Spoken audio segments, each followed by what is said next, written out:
तो दोस्तों आज हम फिर से आपके लिए लेकर आए हैं देश दुनिया की सभी ताजा बड़ी खबरें। फटाफट एक एक कर विस्तार से आज आपको बताएंगे, तो वीडियो को अंत तक जरूर देखें। दोस्तों वीडियो बनाने में हमें काफी मेहनत लगी है, तो वीडियो को दिल से लाइक कर दीजिए। दोस्तों पहली खबर में आपको बता दें कि पैगंबर मोहम्मद साहब पर विवादित टिप्पणी को लेकर विश्व हिंदू परिषद को लगा दिल्ली में बड़ा झटका। विश्व हिंदू परिषद के दफ्तर को बम से उड़ाने की मिली धमकी, बुरी तरह से दिल्ली में डरे हिंदूवादी संगठन। वहीं आपको बताएंगे दोस्तों की मौलाना तौकीर रजा ने मोदी सरकार पर बोला बड़ा हमला। बोले बीजेपी ने राष्ट्रीय ध्वज को बना लिया है धंधा, ममता को पीएम फेस बनाने की भी की है मांग।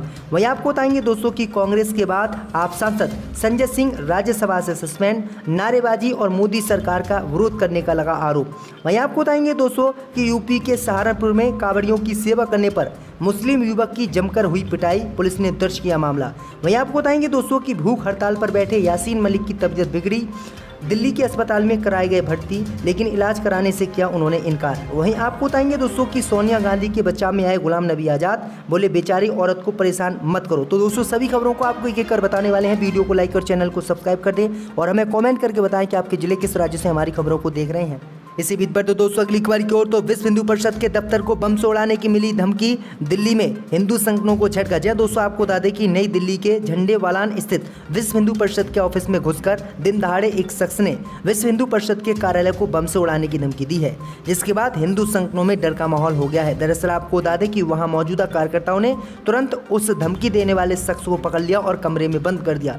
इसके बाद मामले की जानकारी पुलिस को दी गई। पुलिस ने फिलहाल आरोपी प्रिंस पांडे को हिरासत में ले लिया है और उससे घटना को लेकर पूछताछ जारी है। आरोपी मध्य प्रदेश का रहने वाला बताया जा रहा है। वहीं आपको बता दें कि हिंदूवादी संगठन पहले इसे मुसलमान समझे थे, जिसके बाद इसकी पिटाई भी की थी और जब पुलिस को इसे सौंपा तो पुलिस ने जांच की तो ये व्यक्ति हिंदू निकला। यानी विश्व हिंदू परिषद जो हिंदूवादी संगठन है उसको उड़ाने की धमकी किसी मुसलमान ने नहीं बल्कि हिंदू लड़के ने दी है। इसी बीच पर तो दोस्तों अगली खबर की ओर, तो मौलाना तौकीर रजा का विवादित बयान, बोले भाजपा ने राष्ट्रीय ध्वज को बना लिया धंधा, ममता को पीएम फेस बनाने की मांग। जब दोस्तों आपको बता दें कि इत्तेहाद मिल्लत काउंसिल के अध्यक्ष मौलाना तौकीर रजा ने एक बार फिर से बयान देकर विवाद खड़ा कर दिया है। इस बार उन्होंने भारतीय जनता पार्टी पर आरोप लगाया है। उनका कहना है कि पार्टी राष्ट्रीय ध्वज के नाम पर धंधा कर रही है। इसके साथ ही 2024 के लोकसभा चुनाव को लेकर भी उन्होंने विपक्ष को एक मशवरा दिया है ताकि बीजेपी का मुकाबला किया जा सके। दरअसल आपको बता दें कि मौलाना तौकीर रजा का कहना है कि हर साल लोग अपने अपने झंडे बनाते हैं जो वेरियर और रेड लाइट पर बेचे जाते हैं। तौकीर रजा ने आरोप लगाया कि वो लोग जो अपने झंडे बनाते हैं वो धंधा करते हैं। उन्होंने कहा है कि सरकार तिरंगे के नाम पर धंधा कर रही है, सरकार हर नाम पर धंधा कर रही है। इसके साथ ही उन्होंने विपक्ष से मांग की कि प्रधानमंत्री के चेहरे के तौर पर टीएमसी सुप्रीमो ममता बनर्जी को आगे किया जाए और कांग्रेस का कोई भी नेता प्रधानमंत्री की रेस में ना आए। तो ये बड़ी अपडेट आई दोस्तों की कांग्रेस में होकर कांग्रेस के खिलाफ ही मौलाना तौकीर रजा ने ये बयान दिया है। इसी बीच पर तो दोस्तों अगली खबर की ओर, तो कांग्रेस के बाद आप सांसद संजय सिंह को राज्यसभा से किया गया सस्पेंड, नारेबाजी और कागज फाड़ने का लगा आरोप। जहां दोस्तों आपको बता दें कि कांग्रेस के बाद आप सांसद संजय सिंह को नारे लगाने, कागज फाड़ने और उसे कुर्सी की ओर फेंकने के लिए राज्यसभा से आज निलंबित कर दिया गया है। दरअसल आपको बता दें कि उन्हें एक हफ्ते के लिए राज्यसभा से सस्पेंड किया गया है। वहीं सदन की कार्रवाई को भी दोपहर 2 बजे तक स्थगित कर दिया गया है। राज्यसभा के डिप्टी चेयरमैन हर्षवंश सिंह ने ये जानकारी दी है। आपको बता दें कि इससे पहले 19 कांग्रेस के नेताओं को माफ़ कीजिएगा राज्यसभा सदस्य को सस्पेंड कर दिया गया था। दरअसल आपको बता दें कि उन्होंने खाद्य सामानों पर केंद्र सरकार द्वारा लगाई गई जीएसटी का विरोध किया था और इस जीएसटी का ही विरोध आप सांसद संजय सिंह कर रहे हैं। तो ये बड़ी अपडेट आई दोस्तों कि कांग्रेस और आपके मिलाकर यानी 20 सांसदों को जीएसटी का विरोध करने पर जो है संसद से सस्पेंड कर दिया गया। आपकी क्या राय इस खबर पर हमें कमेंट में जरूर बताएं। इसी बीच पर तो दोस्तों अगली खबर की ओर, तो कर्नाटक में कॉलेज स्टूडेंट की पब पार्टी को रोकने वाले बजरंग दल के 7 कार्यकर्ताओं पर पुलिस ने लिया एक्शन। जब दोस्तों आपको बता दें कि कर्नाटक के मंगलुरु में सोमवार शाम को बजरंग दल के कार्यकर्ताओं ने एक पब में घुसकर कॉलेज छात्राओं की फेयरवेल पार्टी को जबरन रोक दिया था। पुलिस ने इस मामले को गंभीरता से लेते हुए मंगलवार को बजरंग दल के 7 सदस्यों के खिलाफ सीआरपीसी की धारा 107 और 110 के तहत केस दर्ज कर लिया। हालांकि बाद में उन्होंने पुलिस को लिखित आश्वासन दिया कि वे इस तरह की हरकतों में दोबारा शामिल नहीं होंगे। इससे पहले आपको बता दें कि हिजाब मामले को लेकर भी इन्होंने काफ़ी उपद्रव कर्नाटक में काटा था और हिजाब पर बैन भी लगवा दिया था, लेकिन अब इन्होंने हिंदू छात्रों को ही परेशान किया है। इसी बीच पर तो दोस्तों अगली खबर की ओर, तो भूख हड़ताल पर बैठे यासीन मलिक की तबीयत बिगड़ी, अस्पताल में भर्ती। जहां दोस्तों आपको बता दें कि दिल्ली के तिहाड़ जेल में बंद यासीन मलिक को दिल्ली के राम मनोहर लोहिया अस्पताल में भर्ती कराया गया है। आतंकी संगठन जम्मू कश्मीर लिबरेशन फ्रंट का चीफ यासीन मलिक 22 जुलाई से दिल्ली की तिहाड़ जेल में भूख हड़ताल पर बैठा हुआ है। दरअसल आपको बता दें कि यासीन मलिक की हालत बिगड़ने पर उसे अस्पताल में भर्ती आज कराया गया है।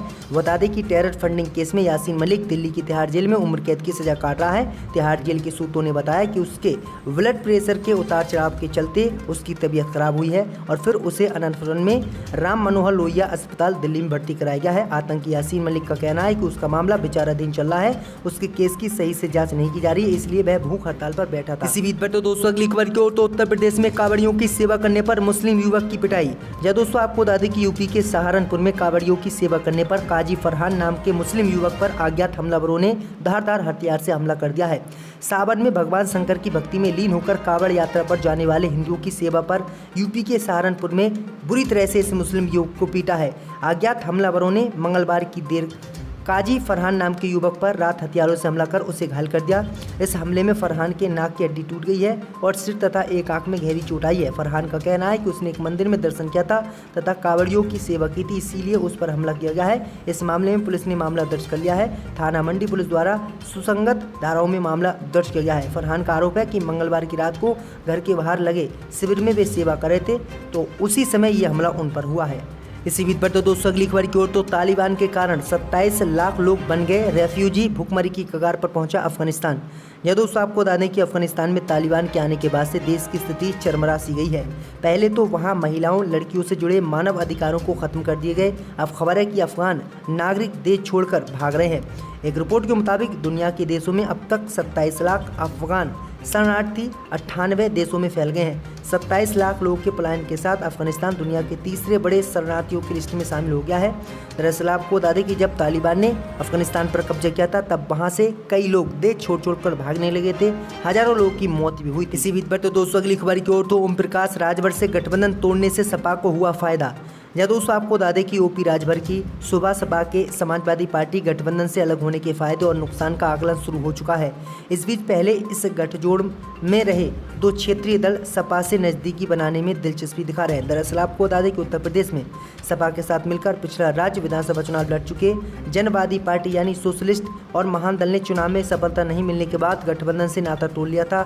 अब सपा के सपा से अलग होने के बाद अन्य पिछड़ा वर्ग के मतदाताओं में कुछ असर रखने वाली जनवादी पार्टी सोशलिस्ट सपा अध्यक्ष अखिलेश यादव की प्रशंसा कर रही है। महान दल ने भी अखिलेश की तारीफ करते हुए सपा गठबंधन में दोबारा शामिल होने की इच्छा जाहिर की है। हालांकि इसके लिए शर्त यह है कि सपा ने स्वामी प्रसाद मौर्य को बाहर निकाला जाए। तो ये बड़ी अपडेट आ रही दोस्तों की एक पार्टी के छोड़ने के बाद अब समाजवादी पार्टी के समर्थन में दो पार्टियां गठबंधन करने के लिए तैयार हैं। इसी बीच पर तो दोस्तों अगली खबर की ओर तो बिहार के 500 सरकारी स्कूलों में रविवार की जगह जुमे की छुट्टी। यह दोस्तों आपको बता दें कि बिहार के सीमांचल क्षेत्र में कई वर्षों से बिना किसी आधिकारिक आदेश के 500 से अधिक सरकारी स्कूल में रविवार की बजाय शुक्रवार को साप्ताहिक अवकाश दिया जा रहा है। मुस्लिम बहुल आबादी वाले किशनगंज, अररिया, कटिहार और पूर्णिया जिले में स्थित स्कूलों में इस परंपरा का पालन किया जा रहा है। 2011 की जनगणना के अनुसार बिहार के पूर्वी हिस्से में मुस्लिम आबादी 30% से 70% के बीच है। अररिया जिले के जोकीहाट ब्लॉक में अधिकांश स्कूल यानी 244 सरकारी स्कूलों में से 239 का साप्ताहिक अवकाश शुक्रवार को होता है। जोकीहाट ब्लॉक शिक्षा अधिकारी शिव नारायण सुमन ने इन आंकड़ों की पुष्टि की। उनके मुताबिक यहाँ शुक्रवार को साप्ताहिक अवकाश की परंपरा शुरू से चली आ रही है। दरअसल आपको बता दें अब बीजेपी ने दबाव बनाया है और बीजेपी ने कहा है कि रविवार की ही छुट्टी होनी चाहिए संविधान के अनुसार। और भाजपा प्रवक्ता ने कहा है कि भारत एक धर्मनिरपेक्ष देश है और संविधान के तहत किसी के धर्म के अनुसार नियम बनाने की अनुमति नहीं है। तो ये बड़ी अपडेट आ रही दोस्तों की वर्षों से ये मामला चलता आ रहा है, लेकिन अब बीजेपी ने आपत्ति जताई है। अब देखते हैं कि आगे क्या कार्रवाई बिहार में होती है। इसी बीच पर तो दोस्तों अगली खबर की ओर तो सोनिया के बचाव में आए गुलाम नबी आजाद, बोले बेचारी औरत को परेशान मत करो। जब दोस्तों आपको बता दें कि कांग्रेस के वरिष्ठ नेता गुलाम नबी आजाद इस समय केंद्र सरकार पर सीधा हमला करते नजर आ रहे हैं। सोनिया गांधी से ईडी की पूछताछ के तीसरे दिन प्रेस कॉन्फ्रेंस में आजाद ने प्रधानमंत्री नरेंद्र मोदी पर सीधा वार किया। उन्होंने कहा कि सोनिया गांधी बीमार हैं, उन्हें ऐसी हालात में इस तरह से परेशान नहीं किया जाना चाहिए। आजाद ने आगे कहा कि पुराने वक्त में भी जंग के कुछ उसूल होते थे। उस वक्त बादशाह अपनी सेना से कहते थे कि बीमार और औरतों पर हाथ नहीं उठाना है। नेशनल हेराल्ड मनी लॉन्ड्रिंग मामले में ईडी तीसरे दिन सोनिया गांधी से पूछताछ आज की। इस दौरान कांग्रेस नेताओं से लेकर कार्यकर्ताओं ने मंच और सड़क पर मोदी सरकार के खिलाफ जोरदार प्रदर्शन किया। कई कांग्रेस सांसदों को पुलिस ने भी गिरफ्तार किया। उधर प्रेस कॉन्फ्रेंस करते हुए पार्टी के वरिष्ठ नेता और तेज ग्रुप के मेंबर गुलाम नबी आज़ाद भी सोनिया गांधी के पक्ष में बोलते नजर आए और भाजपा के खिलाफ बोले। उन्होंने साफ तौर से कहा है कि पिछले 6 महीनों से सोनिया गांधी बीमार चल रही हैं और बीमारी के बावजूद भी सरकार किस तरह से उन्हें परेशान कर रही है, बार बार ईडी उन्हें बुला रही है। तो ये बड़ी अपडेट आई दोस्तों, आपकी क्या राय है? सोनिया गांधी से ईडी की पूछताछ होनी चाहिए या नहीं? हमें कॉमेंट करके ज़रूर बताएं।